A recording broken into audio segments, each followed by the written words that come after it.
Salut les devins, c'est Saikyo, bienvenue dans ma review du chapitre numéro 71 du manga Dragon Ball Super, chapitre qui, lors des leaks, des fuites d'informations, des spoilers qu'on a pu avoir auparavant, m'a fait peur, chapitre qui, suite à sa lecture, m'a grandement rassuré, mais chapitre qui, après sa lecture, me laisse encore perplexe concernant la cohérence de certains points et concernant la flemmardise, le manque de prise de risque, j'oserais dire, sur certains passages. Donc un chapitre quand même dans l'ensemble bon, et je constate sur les réseaux sociaux par exemple que la majorité d'entre vous qui me suivez aujourd'hui, je vous en remercie, sont unanimes sur le fait que cet arc Granola s'annonce sous de belles augures et qu'on est en train de vivre une belle histoire. Malgré tout, je m'interroge sur ce chapitre. Alors je vais vous partager tout ça, bien évidemment, vous l'avez compris, le tableau est quand même nettement plus positif que négatif, mais dans la balance, il y a quelques petits points sombres qui pèsent plus lourd que d'habitude à mon sens. Pourquoi je dis cela? Parce que d'habitude, quand il y a des effets de masse où tout le monde dit « Regarde ça, c'est incohérent, regarde ça, ça va pas », j'arrive toujours,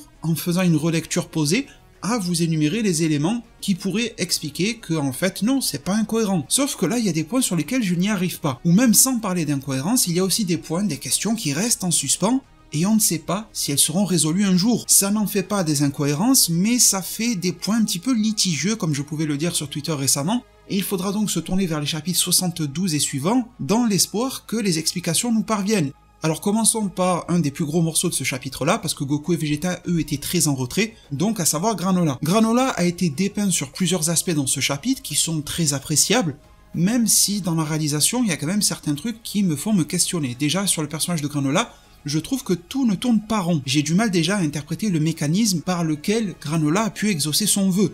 On nous présente un petit dragon Torombo insignifiant, dont les Dragon Ball sont au nombre de 2 et sont aussi petites chacune que des balles de ping-pong, dont le propriétaire est extrêmement fatigué et vient de dépasser les 500 ans, pour que par le biais d'une pirouette scénaristique, ce dragon qui est aux antipodes de la puissance soit capable de réaliser un vœu que ni Shenron ni Porunga, qui pourtant écrasent Torombo, n'ont jamais pu réaliser. En soi, ce n'est pas impossible d'en arriver là, mais je trouve que déjà, on dénote une certaine flemmardise parce que le fait que la condition pour que Torombo puisse exaucer le vœu de Granola soit que Granola, il sacrifie de sa vie et que tout son potentiel d'évolution qu'il aurait pu acquérir sur les 150 ans qui lui restaient de vie soit accumulé en une fois, 80% d'entre vous qui m'écoutez en zone commentaire me l'avaient dit.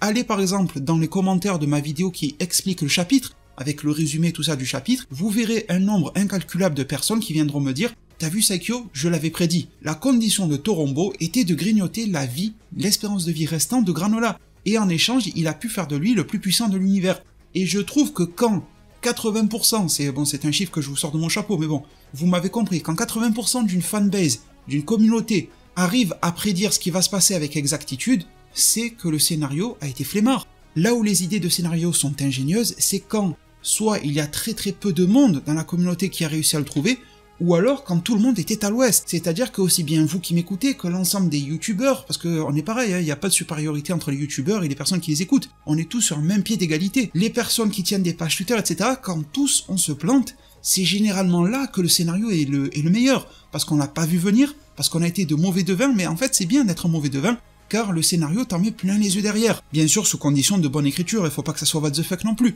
Mais je pense que vous m'avez capté dans l'idée. Et là on l'avait tous trouvé, tellement tous trouvé que lors de ma vidéo où je vous évoquais ce qui pourrait se passer, je vous avais dit ouais bon, Torombo peut pourquoi pas grignoter de la vie de Granola, mais ça c'est une idée toute simple. Voilà, j'ai une autre idée, pourquoi pas Torombo serait un dragon un petit peu maléfique comme on peut en trouver dans Dragon Ball GT, ou sans parler de dragon maléfique, un dragon qui a envie de rester en vie, parce que Monaito, son proprio, va décéder, donc Torombo aussi, et il pourrait avoir envie de pactiser avec Granola pour devenir meilleur, pour s'améliorer, pour rester en vie. On aurait pu avoir une histoire qui, en plus d'avoir Granola et Elec, nous mettrait un dragon dans les pattes dont il faut se défaire. Ça serait en plus une menace plus que nouvelle et atypique, en reprenant quelques éléments qu'on a déjà vus avec le génie et Jafar devenant le génie dans Aladdin. On a vu les problèmes que cela peut causer, ça pouvait être un sous-scénario dans le scénario intéressant. Et des idées comme ça, vous avez été nombreux à m'en proposer, il n'y a pas que la mienne qui est bonne, attention. Je ne suis pas frustré que mon idée ne se soit pas réalisée. De toute façon, elle aurait été un petit peu redondante de Dragon Ball GT, donc c'est pas plus mal qu'elle ne se réalise pas. Mais tout ça pour dire que des idées, si on voulait en avoir d'autres que consommer la vie de Granola, on pouvait en avoir. Et ce Granola, il ne lui reste plus que 3 ans de vie. Je pense que ces 3 ans de vie ont été calibrés pour faire en sorte que si jamais ce personnage-là ne meurt pas à la fin de l'arc, de toute façon il mourra de manière naturelle, donc il ne restera pas très longtemps le plus puissant de l'univers, Après on part sur une ellipse vis-à-vis du 28e tournoi des arts martiaux, donc le personnage va être vite mis de côté, peut-être qu'il va encore plus sacrifier d'espérance de vie tôt ou tard dans l'arc, on ne sait pas, tous les combien Torombo peut-il être invoqué? Imaginez que comme c'est un petit dragon, tu peux le réinvoquer tous les 20 jours, voilà. En plus, il y a une autre chose que l'on ne sait pas, est-ce que les années céréaliennes sont les mêmes que les années terriennes? Imaginez que 3 ans de vie sur la planète céréale, c'est 1 an ou 10 jours sur la planète Terre, et que dès qu'il débarque sur la Terre, son espérance de vie réduit encore, donc voilà, je pense qu'on a utilisé de beaucoup d'artifices dans ces explications-là, et on aurait pu avoir quelque chose de plus fouillé, de plus recherché, et de plus plaisant, de moins téléphoné en quelque sorte. Je ne dis pas que ça marche pas, ça marche, mais j'ai l'impression que l'on a fait le minimum syndical, alors que pourtant ils se sont creusé la tête, et ça c'était beau, à nous pondre un nouveau dragon sacré, un dragon sacré qui est capable d'exaucer des vœux sous condition, et d'ailleurs, est-ce que c'est cohérent ou pas que Torombo puisse le faire? J'ai envie de vous dire que pourquoi pas? Pourquoi pas, ça peut être cohérent. On sait que Shenron et Porunga n'ont jamais fait cela, pour une simple et bonne raison, c'est que l'on a un indice dans le chapitre. Au moment où Granola est devenu le plus puissant de l'univers, Monaito est en stress et lui dit « Non, ne me dis pas que tu l'es devenu. Cela veut dire alors qu'il y a eu une condition. Ne me dis pas que tu l'as accepté, Granola. Monaito est au courant que son dragon de Torombo exauce des vœux grâce à une condition. Ce qui veut dire que tout comme Porunga et Shenron ont des spécificités selon le doyen Namek ou Kami ou Dende qui s'en occupe, donc par exemple le nombre de vœux que l'on peut refaire et tout ça, qui varie de 1 à 3 pour Shenron. Et bien Torombo, grâce aux capacités de Monaito, donc exclusives à Monaito, est capable de réaliser un vœu supérieur en l'échange d'une condition, donc ça serait vraiment lié à Monaito. Ça, vous voyez, c'est une facilité, un prétexte scénaristique qui serait plutôt agréable à entendre. Si ça se passe comme ça, comme on peut le lire entre les lignes, on essaierait de nous faire avaler la pilule, mais on nous fournirait le verre d'eau. Tandis que sur d'autres aspects dans ce chapitre-là, on nous donne juste la pilule, mais on a oublié de nous remplir notre bon vieux gobelet avec de l'eau de source, et c'est ça le problème. J'ai l'impression en fait que Toriyama et Toyotarou se sont sentis un petit peu coincés, parce que pour le tournoi du pouvoir, on n'avait personne comme être puissant dans l'univers, et on ne pouvait pas nous improviser le fait qu'il y avait un céralien comme ça, qui attendait sagement sur sa planète, et que l'on n'avait pas mobilisé pour le tournoi du pouvoir. Encore que, on pourrait se poser la question pour les Elec, parce qu'on a vu qu'il y a quand même de sacrés morceaux chez eux, notamment Gas, qui a l'air puissant, pourquoi est-ce qu'on n'a pas mobilisé au tournoi du pouvoir? Mais bon, passons. Voilà, en tout cas, il fallait un protagoniste donc de l'arc, à savoir Granola, qui partait d'un niveau de base pas très élevé, comme ça, on n'avait pas besoin de l'appeler pour le tournoi du pouvoir, on avait mieux. Sauf que, quand tu veux le faire se confronter à Goku et Vegeta, il faut lui donner un boost de puissance énorme en très peu de temps, et ils se sont dit, tiens, il va sacrifier de sa vie, il va devenir le plus puissant. Donc je pense que ce qui importe le plus aux yeux des scénaristes, Akira Toriyama, Toyotarou, ce n'est pas comment Granola va devenir le plus puissant, ça c'est juste une formalité pour eux, c'est plus pour nous, les fans, que ça grince. Leur intérêt est surtout de nous raconter l'histoire ensuite de Granola, une fois qu'il aura atteint ce but. Alors que pourtant ça aurait pu faire partie de l'aventure, du chemin pour Granola, devenir le plus puissant de l'univers, et encore que, on peut aussi se poser la question, l'est-il réellement maintenant que le vœu est réalisé, parce que, parlons encore de ce vœu, Torombo a été clair, il ne peut pas faire de Granola un être plus puissant que les divinités. Alors c'est pas très clair, parce que dans les divinités, on connaît aussi les Kaio et les Kaioshin, et maintenant ils sont relativement dépassés. Pourtant, leur ki est purement divin. Même Dende est en train de développer du ki divin, ça a été dit dans les précédents chapitres de Dragon Ball Super dans l'arc Moro. Et pourtant, Granola, avant même le vœu, était plus fort que Dende. Donc cette formulation n'est pas extrêmement claire, mais bon, on va être gentil, on va dire que les divinités selon Torombo, c'est surtout les Akaishin et les anges. De ce point de vue, je peux comprendre. Donc on va se dire que Granola reste en dessous de ces êtres-là. Mais derrière, vous avez été nombreux à m'en parler sur Twitter, que fait-on des êtres comme Goku et Vegeta, qui exploitent et utilisent du ki divin, qui ne sont pas des divinités? Goku et Vegeta n'ont pas le poste de dieu, n'en ont pas la fonction, ils ne sont ni Akaishin, ni anges, ni autre chose, ils sont des mortels, mais c'est vrai qu'ils exploitent des pouvoirs divins. Que fait-on d'eux? Font-ils partie du scope en fait de Torombo lorsqu'il dit qu'il ne peut pas amener Granola à un tel niveau de divinité? Est-ce que Granola, tel que nous le voyons après le vœu, est le plus puissant mortel de l'univers qui n'exploite pas le ki divin, ou est-ce qu'il est le plus puissant mortel, peu importe qu'ils exploitent le ki divin ou non? C'est très intéressant, on va sûrement avoir la réponse dans le chapitre 71, je ne vous en dis pas plus, mais je vous laisse aller consulter la vidéo de preview qui est déjà disponible avec des petites informations, c'est pas vraiment des spoilers. Et concernant les pouvoirs de Granola, je me dis que pourquoi pas, il pourrait évoluer vers le divin. Je trouve qu'on nous en donne quelques indices, j'ai l'impression que Granola a quelques prédispositions, vous allez me dire dans un commentaire ce que vous en pensez. Peu importe ce que va donner, parce qu'on se doute tous plus ou moins que dans peu de temps, que ce soit chapitre 71, 72, 113, que Granola va se confronter à Goku, Vegeta ou les deux, Donc peu importe ce que va donner cette rencontre, que Granola gagne ou pas, peu importe, on sait que Granola n'a pas de pouvoir divin. Il va se confronter à des êtres qui ont des pouvoirs divins, ça pourrait lui donner envie de s'en munir lui aussi. Donc d'aller pourquoi pas invoquer Super Shenron pour être l'être divin le plus puissant. Donc on peut avoir un délire comme ça, surtout qu'il y a 7-3 dans les parages, 7-3 ayant absorbé Merus, donc 7-3 peut parler le langage divin pour parler à Super Shenron. Donc c'est assez facile pour Granola de le réaliser. Mais là où je veux vous mener, c'est que lorsque Granola fait léviter un rocher sur la planète Céréales, c'est pas très intéressant, mais on voit qu'il fait exploser ce rocher.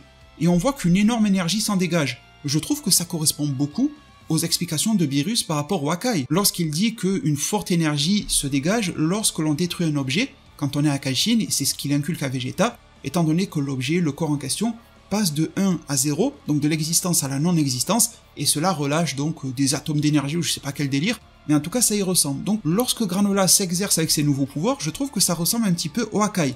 On a une deuxième fois dans le chapitre où Granola fait un simili Hakai. Je ne dis pas que c'est du Hakai, bien sûr, mais j'ai l'impression qu'il a des prédispositions. À un moment, Granola se bat contre certains hitters, certains Hita, et il se bat contre le plus baraqué physiquement d'entre eux, à savoir Oil, et Oil qui est énervé va lui envoyer en pleine face une espèce de morceau, de plaque issue du sol en fait, qui fait comme un disque de pierre d'une certaine manière. Il lui envoie une vitesse assez forte et Granola tend la main et il réduit ce morceau en poussière. Alors là, on n'est pas dans le schéma de ce qu'explique Beerus, c'est-à-dire du Hakai qui fait tout exploser derrière lui une fois qu'il a été réalisé, mais si vous reprenez les précédentes itérations du Hakai, à savoir celle où Goku tente de Hakai Gatai Zamasu, ça finit pareil, avec le même effet. Lorsque Beerus, dans le manga, pourtant Beerus fait un vrai Hakai, Hakai Zamasu, donc il détruit Zamasu, ça fait également ce tas de sable, ça n'a pas fait une explosion.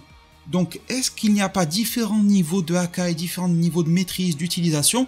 Il y en a un qui fait que l'être est supprimé en sable, et l'autre où on peut faire des sortes d'explosions pour réduire à néant l'adversaire. Celle du sable serait une version imparfaite, et celle de l'explosion d'énergie serait la version parfaite. Donc en gros, celle que serait en train d'apprendre Vegeta serait la version parfaite. Et donc Granola aurait déjà, sans savoir, sans s'en rendre compte, de manière innée, naturelle, des prédispositions à cela. Deuxième chose qui pourrait inquiéter Goku et Vegeta en termes de pouvoir, c'est que lorsque Granola se bat toujours contre ces mêmes hitters, il est mis en avant, et c'est écrit noir sur blanc, je ne l'invente pas, que les capacités d'esquive de Granola sont impressionnantes. Et on le voit même dans la mise en scène. Lorsque Granola bouge, se mouvoit, il a une manière de se déplacer qui n'est pas l'Ultra Instinct, parce qu'on voit que Granola tourne sa tête pour voir son adversaire, alors que Goku Ultra Instinct ne regardait même plus Moro, et oui, c'est pareil, il ne regarde pas Goku et Vegeta lorsqu'il s'entraîne avec eux ou se bat, mais il y a une certaine aisance, une facilité. On voit qu'il y a un certain naturel à pouvoir esquiver. Alors vous pourrez me dire, et vous aurez sûrement raison, que Granola est tellement beaucoup plus puissant que Oil que c'est facile d'esquiver. C'est un jeu d'enfant, vous avez raison.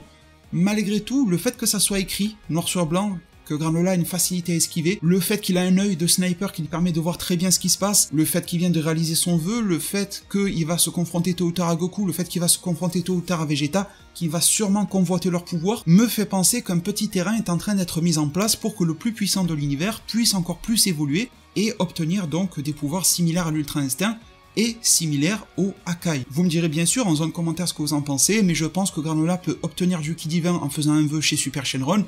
Je pense qu'il peut apprendre le Hakai en le voyant de son propre œil, je pense qu'il peut voir au travers de l'Ultra Instinct également grâce à cet œil-là, et qu'il peut s'accaparer pourquoi pas l'Ultra Instinct grâce à Merus contenu dans cette 3. Je pense qu'il y a pas mal de choses à faire évoluer sur ces aspects-là pour en faire un combattant des plus redoutables. Alors concernant Granola, pour presque clôturer sur lui, on a encore 2-3 petits points quand même à voir. On a également lorsqu'il est devenu le plus puissant avec ses cheveux longs, donc déjà gros GG à Toyotaru parce que je trouve que les dessins sont absolument magnifiques dans ce chapitre-là. Il a été beaucoup critiqué Toyotaru sur ses dessins et je vous confirme ce que j'en pense.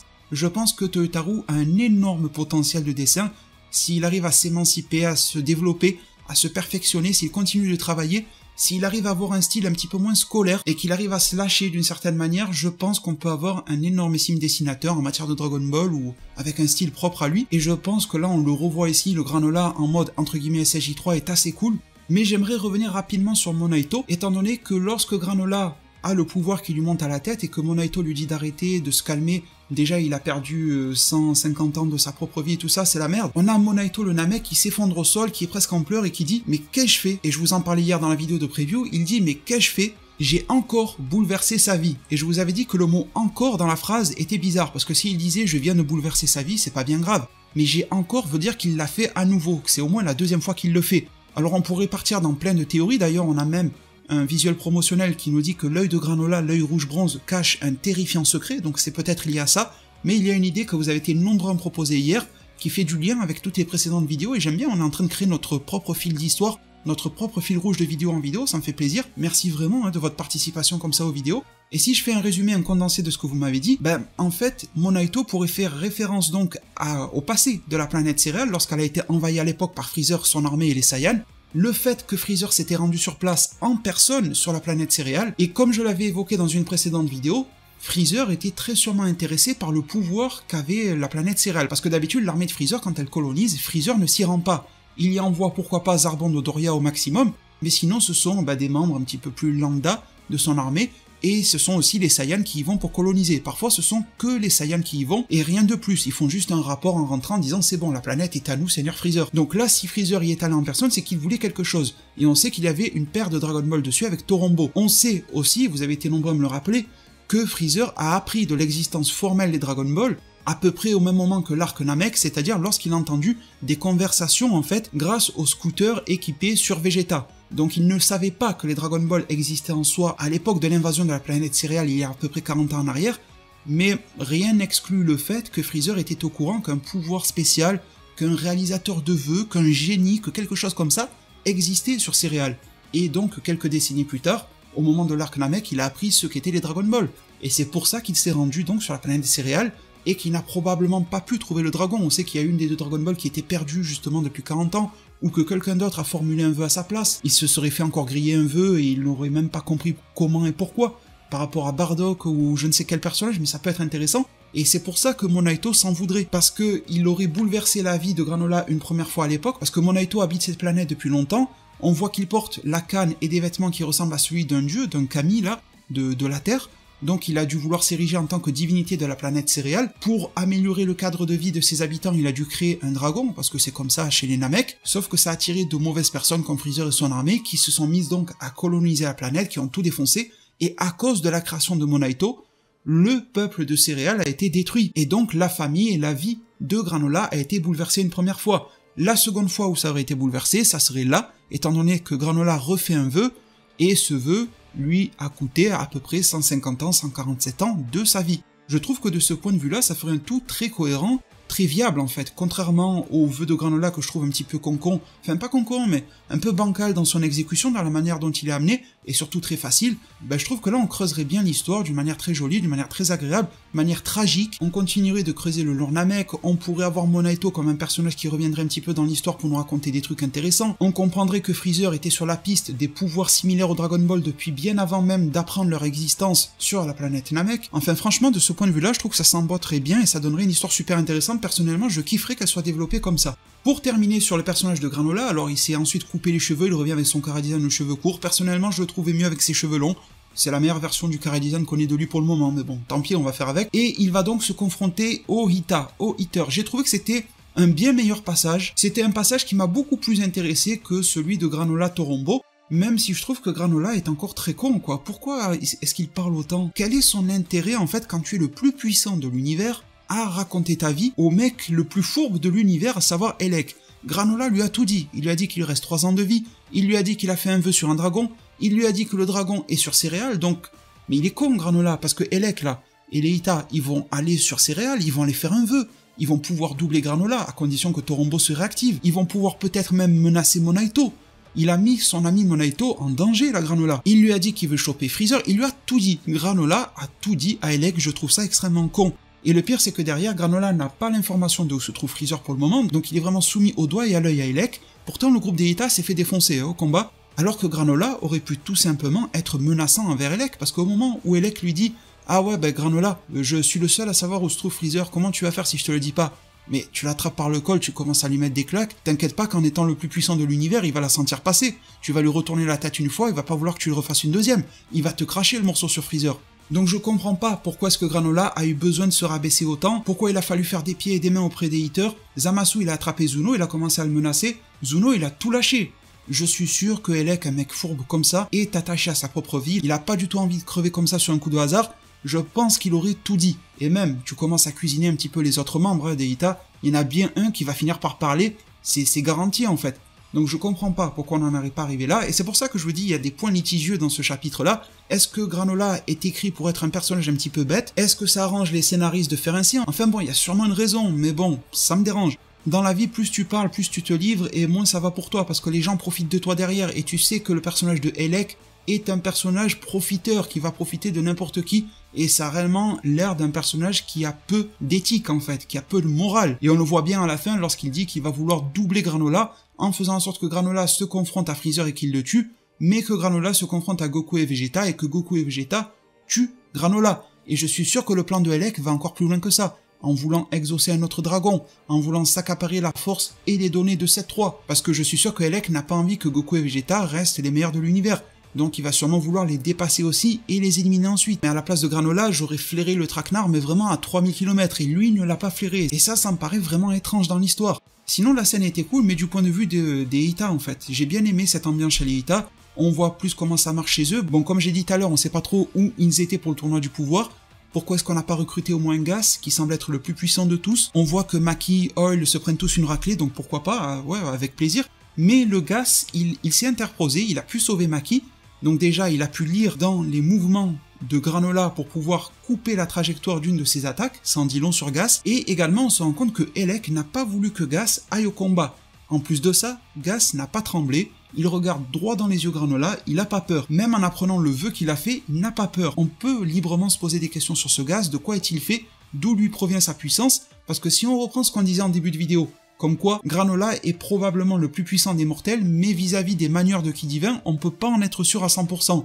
Si Gas a un ki divin, un ki démoniaque ou je sais pas quel délire, bah c'est peut-être pour ça qu'il est pas inquiété. En tout cas, du côté des Eita, je m'endormirai vraiment pas. Du côté de Gas, qui est vraiment à surveiller comme du lait sur le feu, et du côté de Elec, qui lui est un petit peu plus un diesel.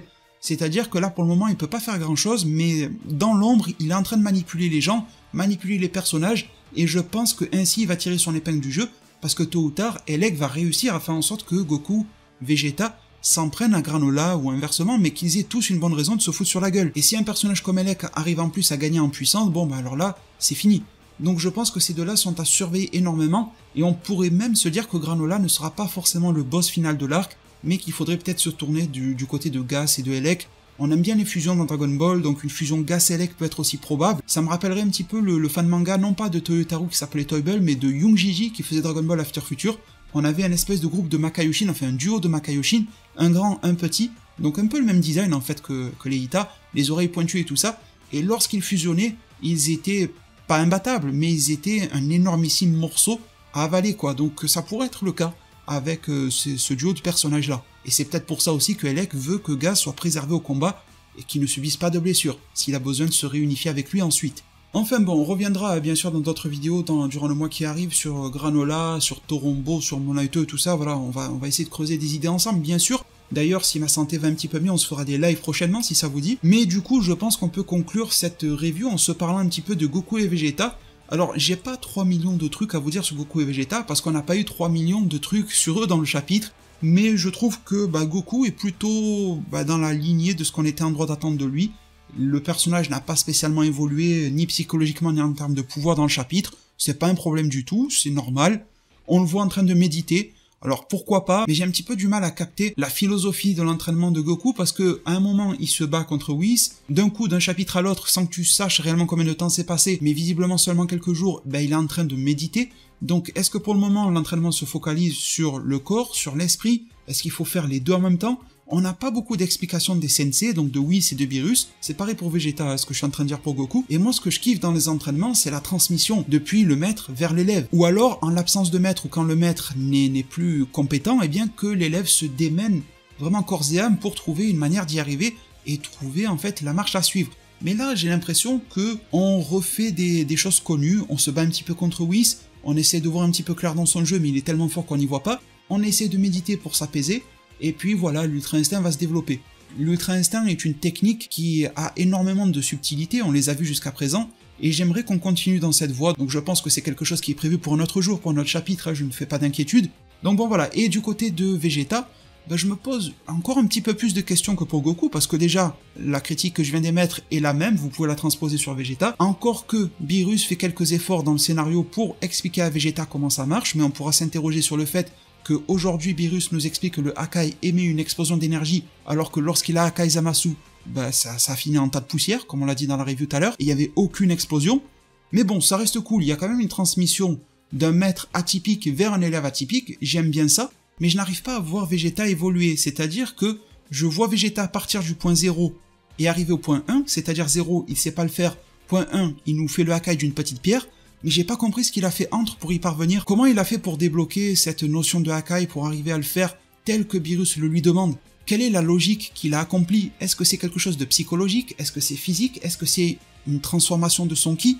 Je n'arriverai pas à vous expliquer ce qu'a fait Vegeta pour arriver à faire le Hakai. Je constate qu'il est arrivé à le faire, mais comment? C'est un énormissime mystère, et j'aimerais que la notion d'entraînement, pourtant les entraînements de Dragon Ball et même Dragon Ball Super sont globalement réussis, sauf en matière de SSJ God, SSJ Blue, ça a été très bancal, on n'a jamais réellement vraiment su ce qui s'est passé pour pouvoir le maintenir et le débloquer, mais maintenant qu'on touche à des techniques suprêmes, l'Ultra Instinct et le Hakai, bah montrez-nous comment ça se déroule, montrez-nous comment on y parvient, faites des trucs un petit peu comme on a eu au début de Dragon Ball Super, en particulier l'animé, on avait Whis qui créait une espèce de dimension qui amenait Goku et Vegeta dedans pour développer le ki divin, faites un petit peu comme Merus qui a amené Goku dans une salle de l'esprit et du temps secondaire pour l'y entraîner, et que l'on y voit les mouvements exécutés durant l'entraînement. L'entraînement de Merus, il m'a paru très clair par rapport à Goku. Je sais comment est-ce que Goku en est arrivé à maîtriser à volonté son Ultra Instinct, mais là, comment est-ce que Goku perfectionne l'Ultra Instinct et comment Vegeta débloque, maîtrise le Hakai, un Hakai réussi, bah je serai dans l'incapacité de retranscrire comment ils le font, si ce n'est que le chapitre nous martèle le fait qu'ils le font, qu'ils s'exercent, mais bon, qu'ils s'exercent à quoi? Bah j'ai du mal à voir.